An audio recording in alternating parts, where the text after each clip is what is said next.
Hello जय हिंद प्यारे साथियों। देखिए आज हम लोग देखने वाले हैं क्लास 12th बायोलॉजी का 70 अति महत्वपूर्ण क्वेश्चन जो आपके बोर्ड परीक्षा के लिए काफी ज्यादा महत्वपूर्ण है। तो जितने भी 70 क्वेश्चन करवाऊंगा इसको अच्छे तरीके से क्लियर रखना है और जो क्वेश्चन नहीं पता रहेगा उसको आप लोग को अच्छे तरीके से याद कर लेना है। और मेरे प्यार बच्चों आपको प्रयास करना है 70 जो क्वेश्चन करवाऊंगा उसमें से ये कमेंट करके बताना है कि 70 में से कितना क्वेश्चन याद था, ठीक है। और जो ना याद रहे हमेशा कितना बोलता हूँ स्टार मार के लिख दो ताकि आप लोगों को अच्छी पकड़ हो सके ऑब्जेक्टिव में, ठीक है। तो चलिए प्यार बच्चों बेहतरीन वीडियो की शुरुआत करते हैं और साथ में आप लोग चैनल से पहली बार जुड़ते हैं तो चैनल को सब्सक्राइब करना है। सब्सक्राइब करने के साथ बेल नोटिफिकेशन दबाना है। उससे पहले आपको एक काम कर लेना है, आपको व्हाट्सएप ग्रुप में भी जुड़ जाना है। क्यों जुड़ना है तो आपको पता होना चाहिए प्यार बच्चों, आपको व्हाट्सएप ग्रुप के माध्यम से सारा चीज जानकारी भी मिलेगा, ठीक है। तो ये नंबर मेरा रहा है, इस नंबर पर आप लोग व्हाट्सएप मैसेज करके ग्रुप में जुड़ जाएगा, ठीक है।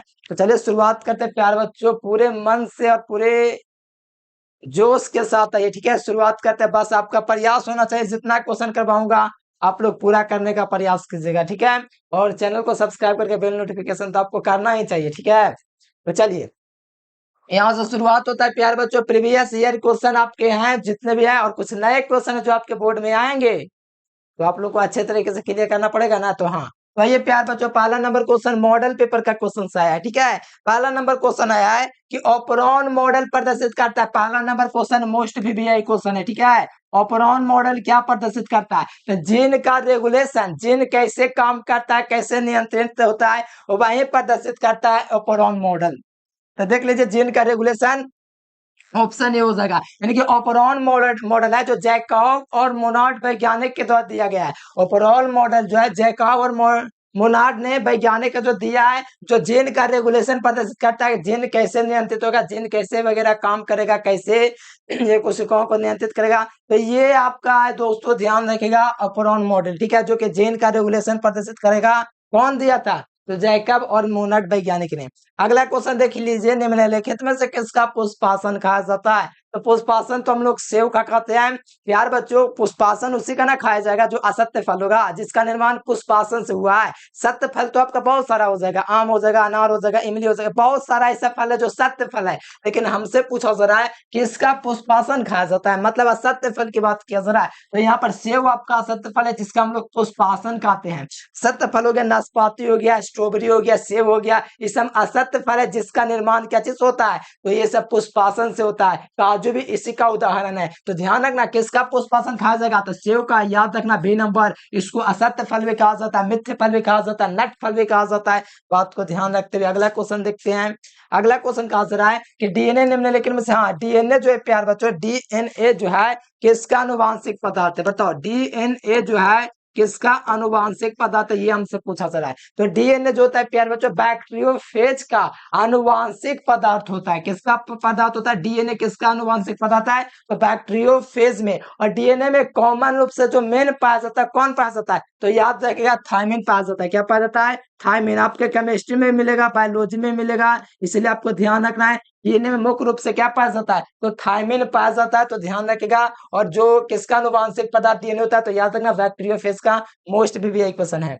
अगला क्वेश्चन, अगला क्वेश्चन कहा जा रहा है कि पारिस्थितिक तंत्र के आहार की श्रृंखला होती है। देखो पारिस्थितिक तंत्र को बहुत अच्छे तरीके से समझा चुका हूं प्यारे बच्चों। पारिस्थितिक तंत्र में पहला उत्पादक होता है, फिर उसके बाद प्राथमिक उपभोक्ता जिसमें होता है प्यारे बच्चों क्या चाहिए फूल शाकाहारी, फिर द्वितीयक उपभोक्ता जिसमें लगभग सब मांसाहारी, और तृतीयक उपभोक्ता जिसमें सर्वाहारी होता है। तो इसकी दिशा देखिएगा ना तो एक दिशीय होती है, यानी कि पारिस्थितिक तंत्र के जो आहार श्रृंखला में जो प्रभाव होती है इसकी एक दिशा होती है। अगर आप मेहनती स्टूडेंट है तो आपको पता होगा मैट्रिक में भी आप लोग ये ऑब्जेक्टिव पढ़े होंगे बायोलॉजी में, ठीक है। तो ध्यान रखिएगा कि पारिस्थितिक तंत्र की ऊर्जा का प्रवाह कैसी होती है तो एक दिशीय होती है। तो ऑप्शन ए इसका राइट आंसर होगा, ठीक है। अगला क्वेश्चन देखिए, निम्नलिखित में कौन जैविक खाद नहीं है तो देखो ध्यान से देखना, जैविक खाद की बात किया जा रहा है तो जैविक खाद नहीं है। तो देखो ये सब जो बैक्टीरिया ये सब जैविक खाद है। अजोला ये भी जैविक खाद है।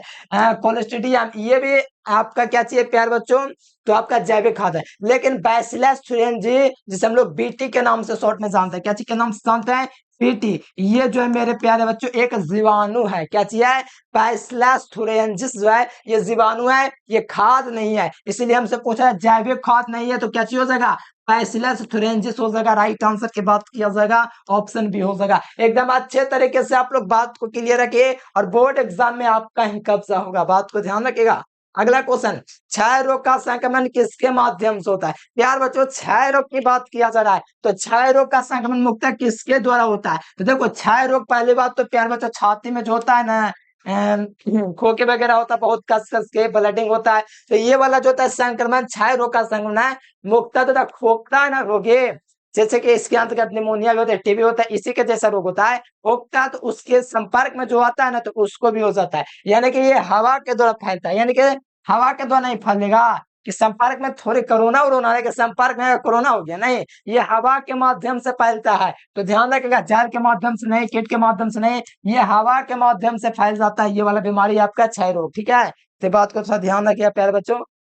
ठीक है, तो याद रखना बहुत मस्त क्वेश्चन है। क्षय रोग किसके कारण से होता है? कौन सा बीमारी? तो ट्यूबरकुलोसिस सुने हैं? ट्यूबरकुलोसिस जीवाणु के कारण होने वाली बीमारी है। देख लो लिखा हुआ है मुख्य किसके कारण होता है? जीवाणु के कारण होता है। याद रखना, जीवाणु का मतलब पता है ना, ध्यान रखिएगा। और प्यार बच्चों आपको ये भी याद रखना है बैक्टीरिया के कारण होता है यार, साथ ही साथ प्यार बच्चों ये याद रखना क्षय रोग किसके कारण होता है? तो ट्यूबरकुलोसिस। अगला क्वेश्चन देख लो, जैव रिएक्टर निम्नलिखित में से किसके अनुकूलतम परिस्थितियों का निर्माण करता है? देखिए जैव रिएक्टर एक प्रकार का दोस्तों कहिए तो थाली जैसा होता है। ठीक है, जैव रिएक्टर नाम से देखिए जैव रिएक्टर अनुकूलतम परिस्थितियों में क्या निर्माण करता है? तो ये उत्पाद का निर्माण करता है, मतलब कि कंपाउंड जो होता है ना, उत्पाद प्रोडक्ट का निर्माण करता है। ये कौन? तो आपको याद है जैव रिएक्टर अनुकूलतम परिस्थितियों में क्या निर्माण करता है? तो प्रोडक्ट का निर्माण करता है। हिंदी में आप लोग बड़े काम समझ सकते हैं लेकिन इंग्लिश में याद रखिएगा, प्रोडक्ट का निर्माण करता है कौन? जैव रिएक्टर। थाली जैसा होता है प्यारे बच्चों, इसमें जो भी चीज होता है आके मतलब कि उत्पाद के रूप में जमा हो जाता है। ठीक है, तो सही जवाब ऑप्शन ए हो जाएगा। ठीक है, अगला देख लीजिए, किसका बेचोल खाया जाता है? बता दो प्यारे बच्चों, इतना लॉलीपॉप क्वेश्चन आ गया और पूछा जाएगा बेचोल खाया जाएगा, तो बताओ कौन ना बता देगा? बेचोल वही ना होता है जैसे कि जायफल छोड़ो, लीची में जो होता है, लीची में क्या चीज होता है? शरीफा में होता है, उसके तो लीची में देखिएगा प्यारे बच्चों, लगता है चींटी का कर रहा है। लीची जो होता है ना, जो क्या चीज होता है, लीची में देखिएगा तो व्हाइट कलर का जो मांसल भित्ति होता है वही ना होता है बेस्टोन। और शरीफा में भी देखे होंगे कि मांस गुद्दा वाला जो भाग होता है उसका भी कहा जाता है, और यहाँ पर जायफल भी वही है, तो बेस्टोन इनमें सभी का खाया जाएगा। तो बात को ध्यान रखिएगा, ऑप्शन नंबर डी। ठीक है, चलो अगला क्वेश्चन आ जाएगा। अगला क्वेश्चन है एसो2 किसका प्रदूषक है? तो देखो एसो2 जो है प्यारे बच्चों लाइकेन, लाइकेन का प्रदूषक है। एसो2 का मतलब सल्फर डाइऑक्साइड, और ये प्यारे बच्चों आपका किसका सूचक है? तो लाइकेन का सूचक है। तो सवाल तो ऐसे भी होगा भी नहीं। ठीक है, तो लाइकेन हो जाएगा। ठीक है, एसो2 किसका प्रदूषक है? सूचक है, तो याद रखना लाइकेन का ऑप्शन भी हो जाएगा, 2019 में आया हुआ है। शहद का निर्माण कौन करते हैं? बताओ शहद का निर्माण कौन करेगी? शहद जो नहीं होता है, शहद जो आप लोग जानवे करते हैं, शहद का निर्माण कौन करती है? तो बताओ कार्यकर्ता मधुमक्खी करता है, जो कार्य करता है ना वो वाला मधुमक्खी करता है। मधुमक्खी देखे ना वही सब, तो शहद का निर्माण क्या करती है? तो कार्यकर्ता मधुमक्खी, तो वही वाला प्यार बच्चों ध्यान रखना, ऑप्शन सी इसका राइट आंसर होगा। अगला क्वेश्चन देख लीजिए, कौन से बीमारी मुर्गियों में होते हैं? देखो बीमारी की बात किया जा रहा है, जो कॉमन बीमारी होता है ना, रानीखेत बीमारी होता है ना, ये मुर्गियों में होती है। ऐसे सब बीमारी ये मुर्गियों का ही है। ठीक है, तो फटाफट आप लोग कमेंट बॉक्स में बता दीजिए प्यार बच्चों, एकदम फटाफट। और सभी बच्चे चैनल को सब्सक्राइब कर लीजिए, सब्सक्राइब करके बेल नोटिफिकेशन सभी बच्चों को कर देना, क्योंकि ऑल पर क्लिक कर लीजिएगा, जितना भी क्लास करवाऊंगा ना तो सारा क्लास का नोटिफिकेशन आपके पास पहुंचेगा। बेहतर तरीके से पढ़िए, अभी आपके पास 5 महीना बचा हुआ है, एक समय आएगा कि 5 दिन बचेगा, एक समय वो भी आएगा कि 5 घंटे आपके पास होंगे, और वो भी समय आएगा कि 5 मिनट आपको मिलने बनाएंगे जब आपके सामने क्वेश्चन मिलेगा। वो समय भी आएगा जब 5 सेकंड होगा क्वेश्चन मिलेगा, तब समझ लीजिए कहां से कहां पहुंच जाएगा। इसलिए 5 महीना सबसे बड़ी बात है, ये है आपके पास तो सब कुछ है। तो ध्यान दे दीजिए, कौन सी बीमारी मुर्गियों में होती है? तो ये हैजा भी होती है, बर्ड फ्लू भी होती है, रानीखेत भी होती है, और सबसे मुख्य बीमारी जो होती है ना, खतरनाक बीमारी मुर्गियों में, वो रानीखेत बीमारी होती है। ठीक है, तो बात को ध्यान में रखते हुए ऑप्शन डी को टिक किया जाए और आप लोग को 1 करोड़ का इनाम दिया जाए। अगला क्वेश्चन, एडलेड होसा, देखिए एडलेड होसा जो है प्यार बच्चों कितना होला क्वेश्चन है। एडलेड होसा निम्नलिखित में किस सूक्ष्मजीव के सहारे से बना जाता है? बताओ, ये तो एकदम आसान क्वेश्चन है, हर बच्चा बच्चा जानता है। एडलेड होसा जो है किसके माध्यम से बना जाता है? एकदम इजी क्वेश्चन है। ठीक है, इडली एवं डोसा का आटा में किस सूक्ष्मजीव का प्रयोग किया जाता है? सूक्ष्मजीव की बात की जाए प्यारे बच्चों तो बैक्टीरिया तो नहीं होना चाहिए, ऐसे कहाँ से हो जाएगा। यहाँ पर आपका ईस्ट होना चाहिए। क्या चाहिए होना चाहिए प्यारे बच्चों? ईस्ट। लगा दीजिए, ईस्ट होना चाहिए। और क्या होना चाहिए प्यारे बच्चों? चलिए अगला क्वेश्चन जवाब देने के लिए तैयार रहेगा थोड़ा आप लोग, ठीक है।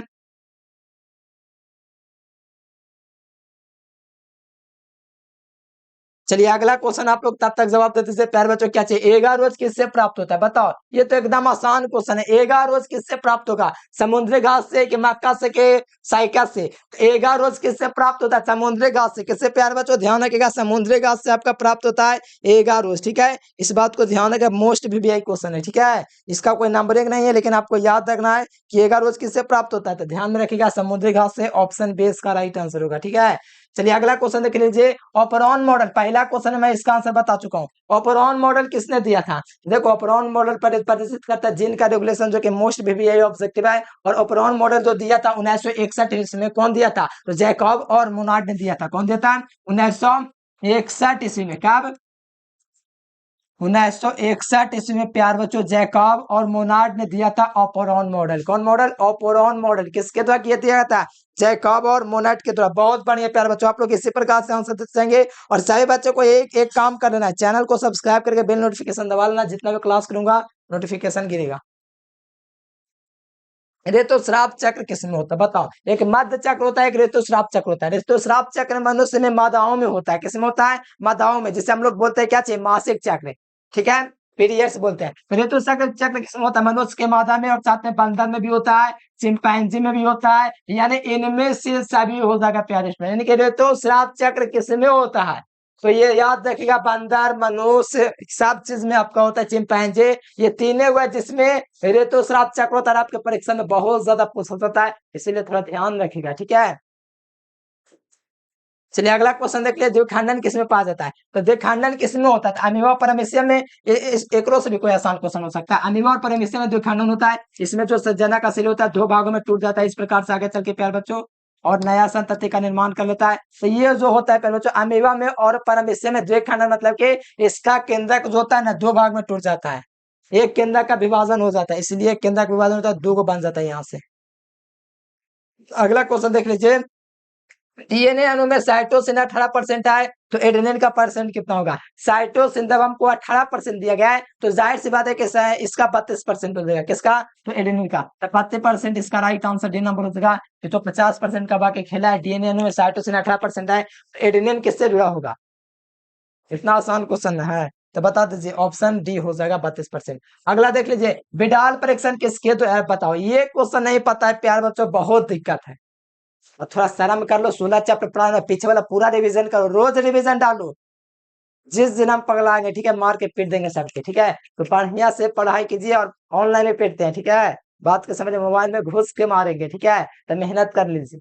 विडाल परीक्षण किसकी पुष्टि करता है? तो याद रखना, टाइफाइड को पुष्टि करता है। बताओ, टाइफाइड कौन जीवाणु से होता है? Salmonella typhi. कैसे? साल्मोनेला टाइफी बीमारी होता है प्यारे बच्चों। साल्मोनेला टाइफी क्या चीज होता है? एक जीवाणु होता है, उसी के कारण होता है प्यारे बच्चों टाइफाइड। क्या चीज होता है? ये एक जीवाणु। अच्छा, ये जीवाणु जनित रोग है प्यारे बच्चों। तो हाँ, ये जीवाणु जनित रोग है। मलेरिया मादा इन्फ्लुएंजा मच्छर के काटने से होता है। एड्स आपका प्यारे बच्चों यौन संबंध रखने के कारण होता है, इसके कारण से। और कैंसर के कई कारण हो सकते हैं, जो बहुत तरह का कैंसर होता है, जो सबसे खतरनाक होता है कार्सिनोमा कैंसर होता है, ठीक है। और यहाँ पर विडाल परीक्षण की पुष्टि करेगा तो टाइफाइड करेगा। और इतना सारा ज्ञान दे दिया, बहुत है। चलिए अगला, यहाँ पर देखिए, एचआईवी कोशिका निम्नलिखित में किस पर आक्रमण करता है? अब प्रतिरक्षा तंत्र याद है, एकदम पक्का 5 नंबर में आएगा, बोर्ड में आएगा प्रतिरक्षा तंत्र। याद है? बताओ तो, याद है तो अच्छी बात, नहीं याद है तो ठोकैया होगा।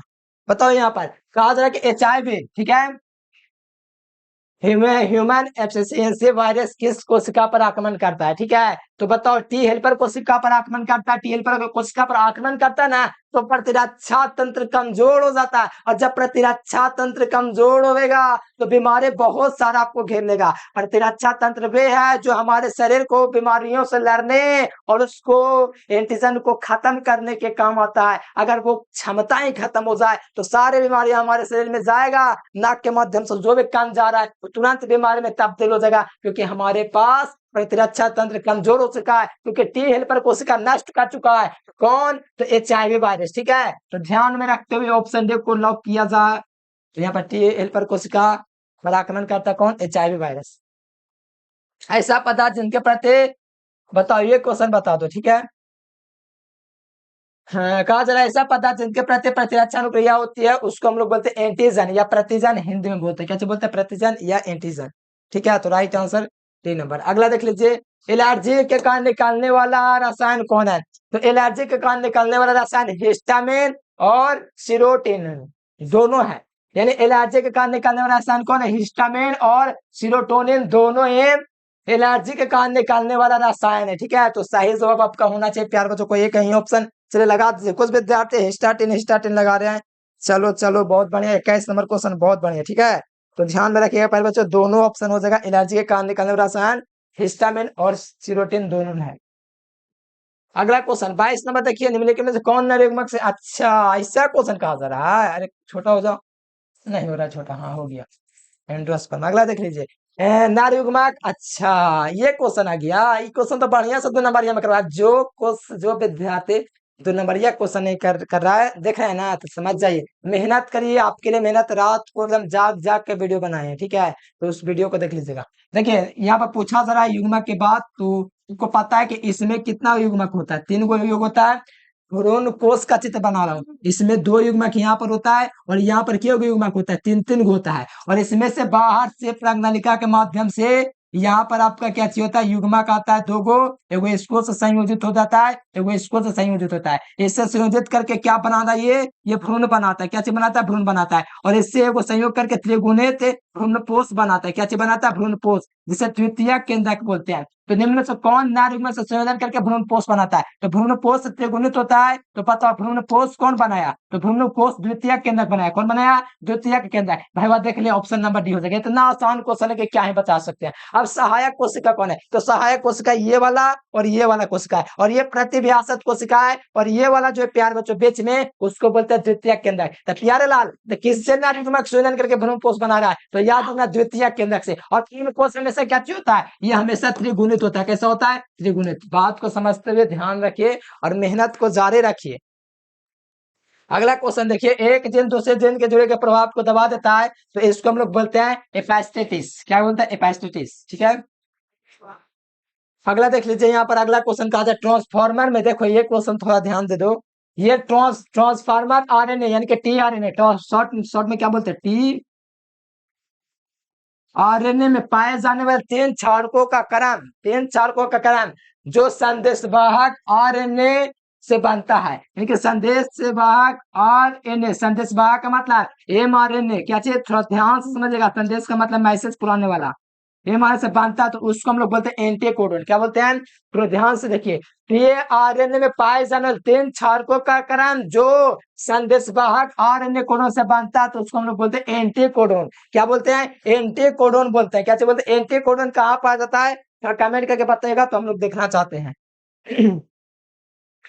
अगला देख लीजिए, वेंचरेरिया बुनकाप्टे। देखो हाथी पाँव रोग देखे हो किसी का? देखो हाथ पैर एकदम हाथी के साथ दिख रहा है, देखे हो कभी? जरूर देखे होंगे, तो देखे हैं। ठीक है, एकदम हाथी की तरह पैर हो जाएगा एकदम चौड़ा। तो कैसे हो जाता है पता है? वो बुचलेरिया पैनक्टोप्टे जो मनुष्य में फाइलेरिया रोग उत्पन्न करता है, वो किस समूह का है? तो वो समूह है प्यार बच्चों आपका हेलमिंथ। कहने क्या? हेलमिंथ। तो हेलमिंथ, हाइसिंथ नहीं। हाइसिंथ का मतलब होता है क्या चे? वो बता, बंगाल का आतंक। ये हेलमिंथ लिखा हुआ है। हेलमिंथ जो होता है ना, ये फाइलेरिया रोग पैदा करता है मनुष्य में। फाइलेरिया रोग का मतलब है ना हाथी पाँव रोग। क्या चीज बोलते हैं? हाथी पाँव रोग। जो बैक्टीरिया बुनकोप्टिया है, जो मनुष्य में फाइलेरिया रोग पैदा करता है। कौन रोग? फाइलेरिया रोग या हाथी पाँव रोग इसको बोला जाता है। ये किस समूह का है? तो याद रखना, ये समूह है प्यारे बच्चों हेलमिंथ समूह का है। कौन सा समूह का है? हेलमिंथ समूह। मोस्ट वीवीआई क्वेश्चन, तो ध्यान में रखते हुए ऑप्शन डी को लॉक किया जाए। अधिक अल्कोहल लेने से शरीर का कौन सा भाग प्रभावित होगा? देखिए अधिक मात्रा में अल्कोहल ले लेंगे, ठीक है, देना तो नहीं चाहिए, लेकिन क्या भी मत लीजिएगा, ठीक है, लत लग जाता है।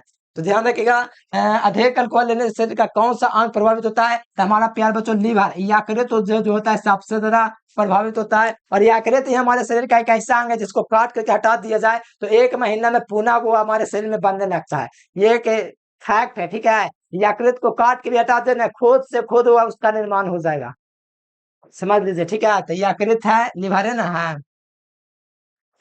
चलिए ऑप्शन नंबर बी हो जाएगा। अगला क्वेश्चन, मेंडल के नियम का एक अपवाद है।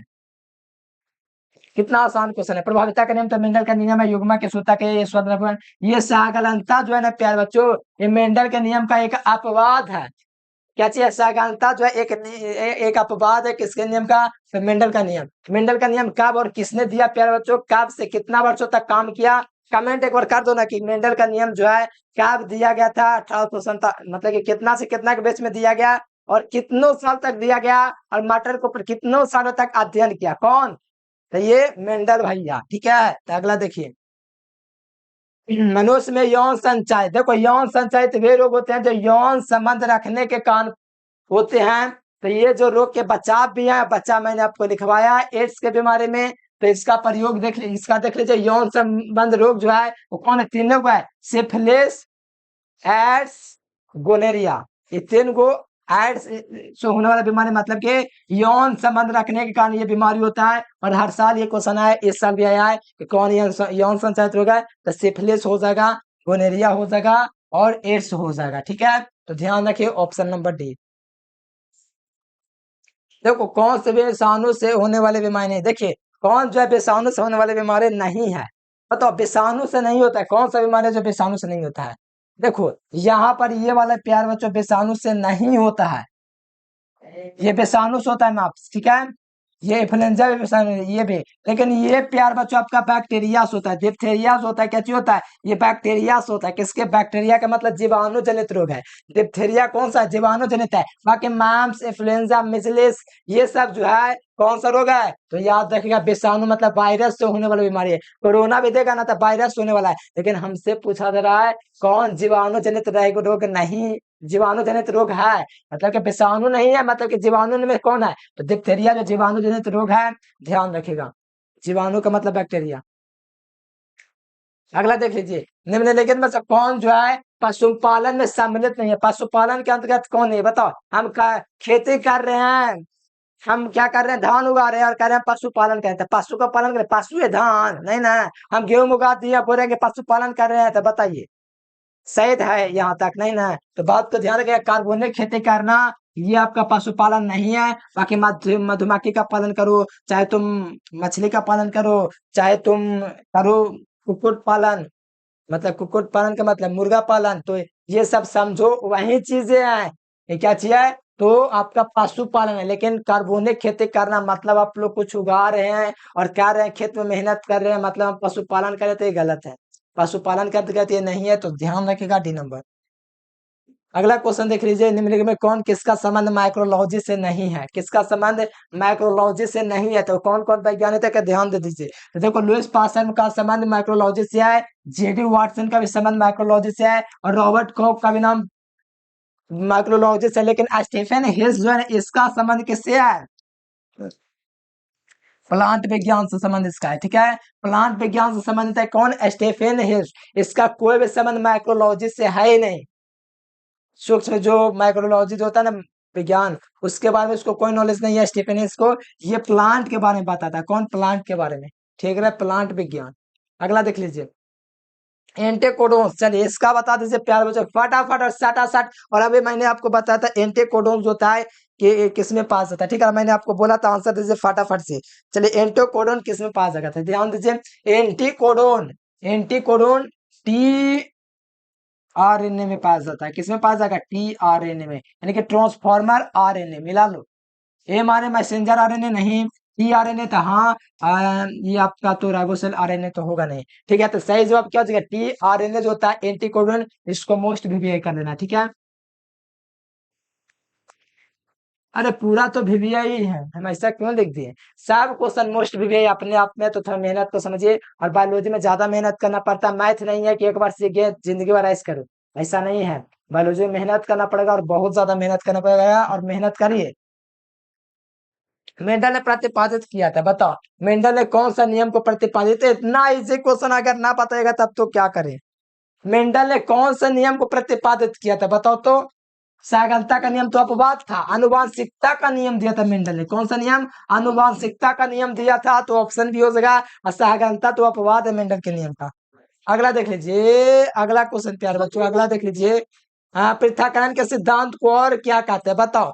पृथक्करण का सिद्धांत मेंडल का जो है, इसको और क्या हम लोग बोलते हैं बता दीजिए। पृथक्करण का जो सिद्धांत है मेरे प्यारे लाल, इसको हम लोग और क्या बोलते हैं? तो प्रभाविता का नियम तो हम लोग इसको बोल नहीं सकते, ये अलग से नियम दिया गया है। स्वतंत्र अपवन इसको कह नहीं सकते हैं। तो पृथक्करण के सिद्धांत को हम लोग युग्मकों की शुद्धता का नियम कहते हैं। और मैंने क्लास 12th बायोलॉजी के अंतर्गत सबसे इंपॉर्टेंट चैप्टर 5वां चैप्टर एंड आपका छठा चैप्टर बता दिया, ठीक है। तो इस चैप्टर को एकदम अच्छे तरीके से आपको रिवाइज रोज करना चाहिए। अरे रोज तो हर एक सब्जेक्ट पढ़ना चाहिए, लेकिन आप लोग का कौन सोच है, कौन दिमाग है, हमको समझ में ना आया है।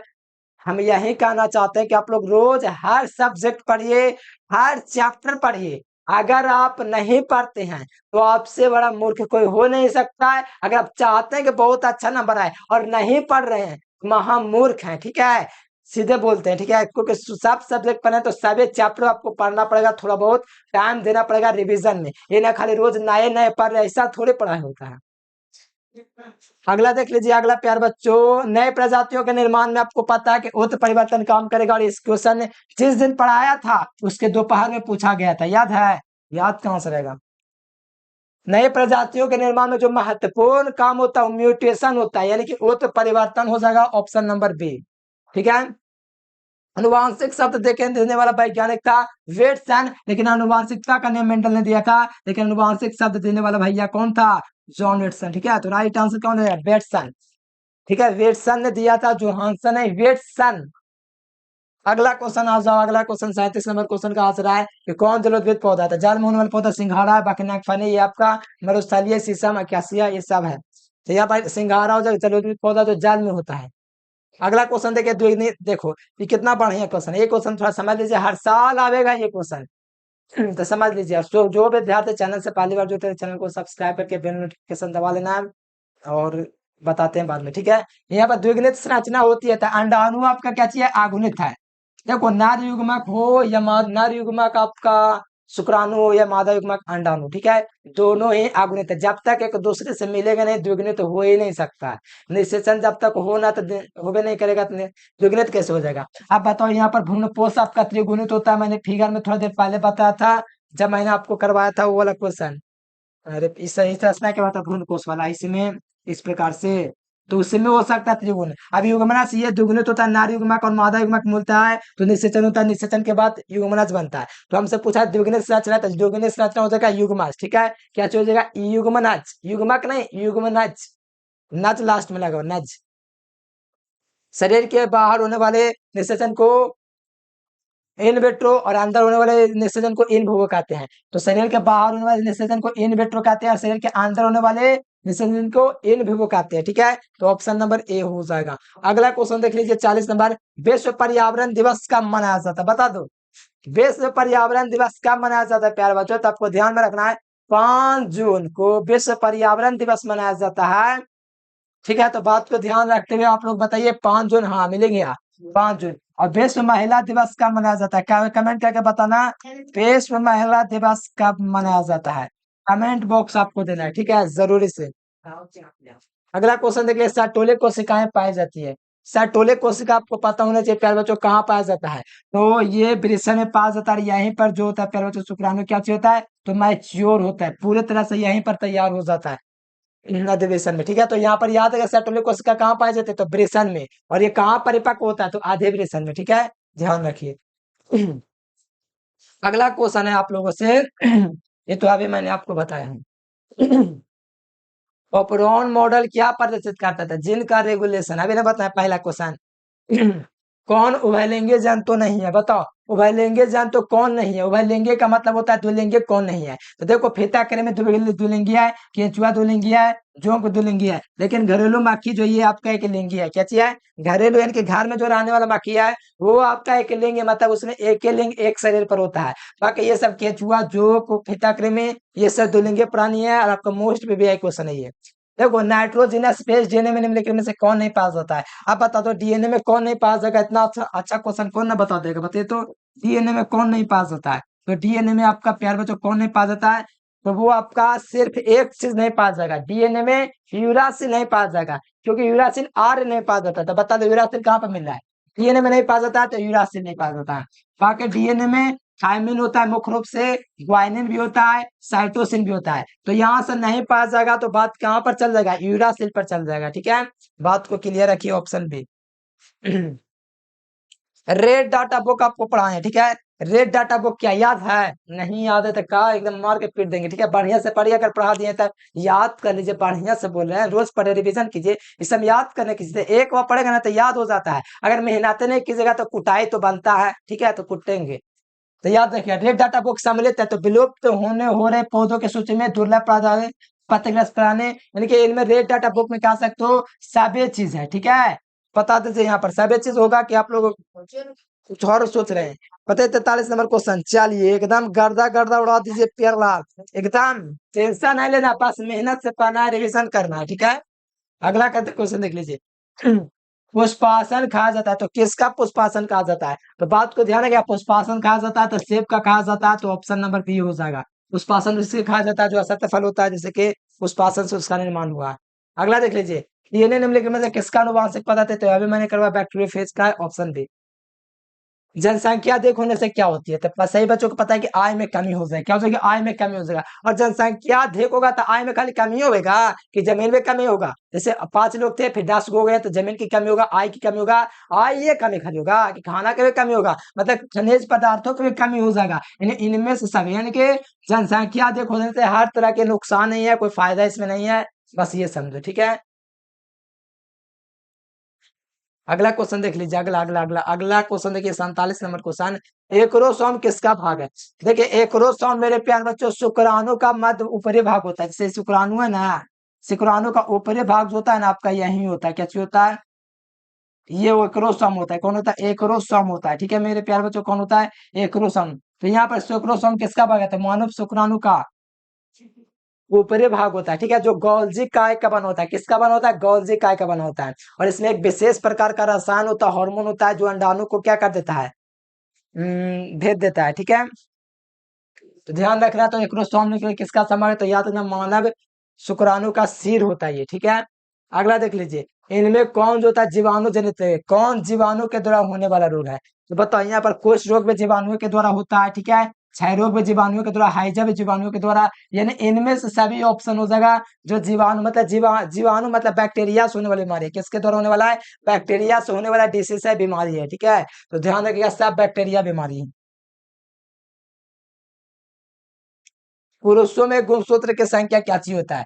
44 प्लस एक्स वाई होता है। तो देख लीजिए 44 प्लस एक्स वाई, इसने पूछा कि पुरुष था, पुरुष में 44 plus X Y, option B इसका सही हो जाएगा। अगर स्त्रियों में पूछेगा, अगर महिलाओं में पूछेगा तो 44 प्लस एक्स एक्स। अब बताओ, यहाँ से पता चल रहा है कि मादा होगा कि नर बच्चा पैदा होगा, वो मनुष्य पैदा करेगी, पुरुष पता बताएगा। ठीक है, क्योंकि एक्स वाई इसी के पास है। एक्स किसके पास है? महिला के पास में, लेकिन वाई किसके पास है? वो पुरुष के पास है। तो इसी के माध्यम से पता चलता है क्या आएगा जो। ठीक है, अगला देख लीजिए, एसिटोबुलेरिया प्रदर्शित क्या है? एसिटोबुलेरिया एक प्रकार का शैवाल है। क्या है? शैवाल। तो बी नंबर। अगला क्वेश्चन देख लीजिए, अनुमंडल परागन निम्नलिखित में किस पौधों में मुख्य रूप से होता है? तो अनुमंडल परागन जो है स्वपरागन में होता है, क्योंकि इसमें जो होता है फूल फूल जो होते हैं ये खुलता कभी नहीं है। ये जब फूल खुलेंगे नहीं तो स्वपरागन हो जाएगा। मतलब ये कि ये पहली बात तो द्विलिंगी पौधों में होगा तभी ना स्वपरागन होगा। तो द्विलिंगी प्राणी में होगा तो मतलब ये कि मान लो फूल है प्यार बच्चों, तो इसमें जो होगा ना ये वाला पुंकेसर, इसमें मादा के बच्चे कागर पर पहुंचेगा ना तो एक साथ पहुंचेगा, खुला रहने के कारण, सॉरी बंद रहने के कारण, जिसमें इसमें निषेचन जो होगा स्वपरागन की क्रिया हो जाएगी। किसमें? स्वपरागन, क्योंकि फूल बंद है तो उसी में ना गिरेगा युग्मक, जिसके कारण निषेचन होगा तो स्वपरागन ही हो जाएगा इसमें। अगला एक देशी होता है, बताइए दिए हैं, थोड़ा रिपीट हो गया, कोई दिक्कत नहीं। सार्वभौमिक रक्तदाता कौन होता है? ओ होता है। कौन होता है? ओ जो होता है हर जगह रक्तदान कर सकता है। एक संकर क्रॉस का फिनोटाइपिक अनुपात 3:1 होता है। जीनोटाइपिक अनुपात कमेंट कर दो। ठीक है, एक संकर क्रॉस का फिनोटाइपिक अनुपात 1:3 होता है। तो कमेंट करके बताओ प्यार बच्चों, सॉरी 3:1 होता है, तो बी नंबर ऑप्शन हो जाएगा। अगला क्वेश्चन देख लो, गेंडा अभ्यारण्य कहाँ पर है? तो गेंडा राष्ट्रीय अभ्यारण्य जो ये आपका असम में, कहाँ पर है? असम में है। गेंडा राष्ट्रीय अभ्यारण्य कहाँ पर है? तो असम में, ध्यान में रखिएगा। ठीक है, और कहीं कोई दिक्कत तो होना चाहिए, बस मेहनत से याद करते चलिए, पढ़ते चलिए। देखिए डीएनए से एमआरएनए बनने के क्रिया को हम लोग बोलते हैं ट्रांसक्रिप्शन। ठीक है, और ट्रांसलेशन क्या बोलते हैं? एमआरएनए से प्रोटीन बनना है तो ट्रांसलेशन बोलते हैं। एमआरएनए से प्रोटीन बना है उसको अनुवादन, और इसको डीएनए से आरएनए बन रहा है, इसको हिंदी में अनुलेखन जिसे ट्रांसक्रिप्शन कहते हैं। Option A will be correct. Transcription, हाँ तो हो ही गया। अगला देखिए, डब्ल्यूएचओ के अनुसार निम्नलिखित में से कौन ध्वनि प्रदूषण का मानक सही है? तो 45 डेसिमल तक जो है ना डब्ल्यूएचओ के अनुसार सही डेसिमल है। इससे अगर ज्यादा हो रहा है तो मनुष्य को दिक्कत पैदा कर सकता है, ठीक है ना, बहुत उसको जो है प्रॉब्लम होगा, मतलब कि रहने सहने में उस जगह पर। तो डब्ल्यूएचओ के अनुसार ध्वनि प्रदूषण का मानक सही है, तो 45 से ज्यादा हो रहा है तो ध्वनि प्रदूषण है, ठीक है। मलेरिया रोग पैदा करता है, ठीक है, तो मलेरिया रोग कौन पैदा करता है? तो मादा एनोफिलीज मच्छर होता है, ठीक है प्यार बच्चों, तो ध्यान में रखिएगा। ऑप्शन बी हो जाएगा, मलेरिया रोग पैदा कौन करता है? तो मादा एनोफिलीज मच्छर पैदा करता है। और ये जो होता है किस किस्म का होता है, कमेंट करना, किस मतलब एक किस्म का होता है, कमेंट करके बताएगा। इसने इसका पहले भी बताया हूँ और इस साल आया भी है क्वेश्चन। चलो, गैर फलीय निम्नलिखित में किसका जड़ का खाद मौजूद होता है? किस गैर फलीय के जड़ पिंड में जैविक खाद मौजूद होता है? तो ये फ्रांकिया के में होता है, ठीक है। जैविक जो फल होता है, जैविक खाद मौजूद होता है किस पौधे के जड़ के पेड़ में? तो याद रखना फ्रांकिया में होता है, जो जैविक खाद मौजूद पहले से होता है। दूध से दही बनने के लिए किस जीवाणु का उपयोग करते थे? लैक्टोबैसिलस का यूज करते हैं। किसका उपयोग करते हैं? तो लैक्टोबैसिलस का उपयोग करते हैं किसमें? तो दूध से दही बनाने में जीवाणु का उपयोग, लैक्टोबैसिलस। और स्ट्रेप्टोकोकस आपको पता है निमोनिया जो होता है ना उसमें सहायक होता है, तो ध्यान रखिएगा ऑप्शन बी। आर्जित गुणों के वंशागति का सिद्धांत देने वाला वैज्ञानिक लैमार्क था, ठीक है। प्राकृतिक चयन का सिद्धांत डार्विन के द्वारा। तो यहाँ पर आर्जित गुणों के वंशागति का सिद्धांत किसके द्वारा? तो लैमार्क के द्वारा, ठीक है। चलिए अगला क्वेश्चन आइए, 64 नंबर क्वेश्चन, सूक्ष्म प्रजनन किसमें होता है? तो सूक्ष्म प्रजनन अलैंगिक जनन में, किसमें? अलैंगिक जनन में। सूक्ष्म प्रजनन किसमें होता है? अलैंगिक जनन में होता है। सूक्ष्म प्रजनन अलैंगिक जनन में, ठीक है। अब बताओ इसमें निम्नलिखित में से किसमें आगुनित पादप का होता है? ठीक है, तो शैवाल भी अगुनित होता है, कवक भी अगुनित होता है। मतलब यहाँ पर तो रसधानी तो कुछ है नहीं, ये क्या चीज दे दिया? तो शैवाल और कवक दोनों आगुनित होता है, मतलब एक गुणित होता है। क्या चीज होता है? आगुनित एन होता है, ये भी आपका एन होता है, दोनों एन है। तो ध्यान रखना ऑप्शन ए और बी दोनों। स्तनधारियों के शुक्राणु के मध्य भाग में क्या पाया जाता है? तो स्तनधारी जो होता है उसके शुक्राणु के मध्य भाग में माइटोकॉन्ड्रिया पाया जाता है। और शुक्राणु का जो ऊपरी भाग होता है उसको एक्रोसोम बोलते हैं, और वो गोल्जी काय का बना होता है। ये बात ध्यान रखिएगा, ठीक है। और कुछ याद नहीं आ रहा, और भी उसमें बहुत कुछ होता है, ठीक है। तो ध्यान रखिएगा इसके मध्य भाग में माइटोकॉन्ड्रिया पाया जाएगा, ठीक है, बी नंबर ऑप्शन। अगला देखिए, मनुष्य के युग्मक में गुणसूत्रों की संख्या टोटल 23 जोड़े होता है, क्योंकि गुणसूत्र का युग्मक का मतलब जोड़ा, तो कितने जोड़ा होता है? 23 46 जोड़ा, लेकिन मतलब 23 जोड़ी होता है, टोटल गुणसूत्र 46 को होता है। कायिक प्रवर्धन नहीं है, तो कायिक प्रवर्धन में आपका प्यारे बच्चों प्रकांड भी है, चूसक भी है, शाखा भी, लेकिन चाल बीजाणु ये स्पोर दूसरा चीज है, ठीक है। ये आपका कायिक प्रवर्धन का हिस्सा नहीं है। चूसक है, प्रकांड है और शाखा है। वो 3 नंबर क्वेश्चन है, कौन फूट खुद फल है, मतलब असत्य फल है? असत्य फल आपका सेव है, ऑप्शन नंबर डी हो जाएगा, सेव असत्य फल है। बाकी नींबू, आम, धान, गेहूं ये सब सत्य फल है, जिसका निर्माण अंडाशय से होता है। एक लिंगी कौन है? ये तो लॉलीपॉप क्वेश्चन है। ये दोनों दुलिंगी है, कैसे? ये दुलिंगी है, ये भी दुलिंगी है। एक लिंगी आपका पपीता है, तो इसको ध्यान रखेगा। एक लिंगी है तो कौन है? पपीता। पपीता खाओ और सभी विटामिन को प्राप्त करो। ये क्वेश्चन मेरे प्यारे बच्चों होमवर्क का क्वेश्चन है, फटाफट, ठीक है। और सभी बच्चे चैनल को सब्सक्राइब कर लो, और सुबह में कौन सा क्लास है को जल्दी से कमेंट करो, कहीं देर ना हो जाए, कहीं देर ना हो जाए। कमेंट करके बताओ सब्जेक्टिव क्वेश्चन फिजिक्स चैप्टर 3 का रखे या मैथ का ऑब्जेक्टिव क्वेश्चन लेकर आए, सुबह में कौन सा क्लास रखा जाए। 2 चांस हम आपको पास दिए हैं, या तो फिजिक्स चैप्टर 10, या तो मैथ ऑब्जेक्टिव, या तो कुछ अलग। बताइए कमेंट करके, ठीक है, आपको कमेंट करना है। और साथ में चैनल को सब्सक्राइब करना है, और व्हाट्सएप ग्रुप में आपको जुड़ने के लिए इस नंबर पर आपको व्हाट्सएप मैसेज करके आपको जुड़ जाना है। और प्यारेलाल चैनल को सब्सक्राइब करने पैसा नहीं लगता, तो फटाफट करके बेल नोटिफिकेशन दबा लेना। तो चलिए प्यार बच्चों, आज के लिए फिलहाल इतना है। Thanks for watching this video. जय हिंद, वंदे मातरम।